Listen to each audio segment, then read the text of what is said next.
संत लूका 1:39 से 56। उन दिनों में मरियम उठकर फुर्ती से यहूदिया के एक नगर में पहाड़ी देश को गई और स्करियाह के घर में जाकर एलीशिबा को नमस्कार किया।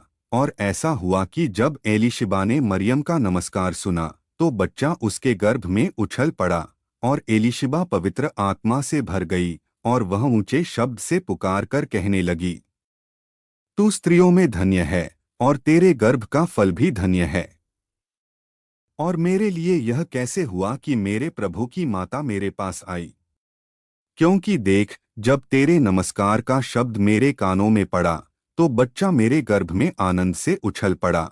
और धन्य है वह जो विश्वास करती है, क्योंकि जो बातें प्रभु की ओर से उसे कही गई थीं वे पूरी होंगी। तब मरियम ने कहा, मेरी आत्मा प्रभु की महिमा करती है और मेरी आत्मा मेरे उद्धारकर्ता परमेश्वर में आनंदित हुई है, क्योंकि उसने अपनी दासी की दीनता पर दृष्टि की है। देखो, अब से सब पीढ़ियां मुझे धन्य कहेंगी, क्योंकि सर्वशक्तिमान ने मेरे लिए बड़े काम किए हैं और उसका नाम पवित्र है और उसकी दया उसकी डर मानने वालों पर पीढ़ी से पीढ़ी तक बनी रहती है। उसने अपनी भुजा से सामर्थ दिखाया, उसने मन के घमंडी लोगों को तितर-बितर किया। उसने शक्तिशालियों को उनके सिंहासनों से उतारा और दीनों को ऊंचा उठाया। भूखों को अच्छी चीजों से भर दिया और धनवानों को खाली भेज दिया।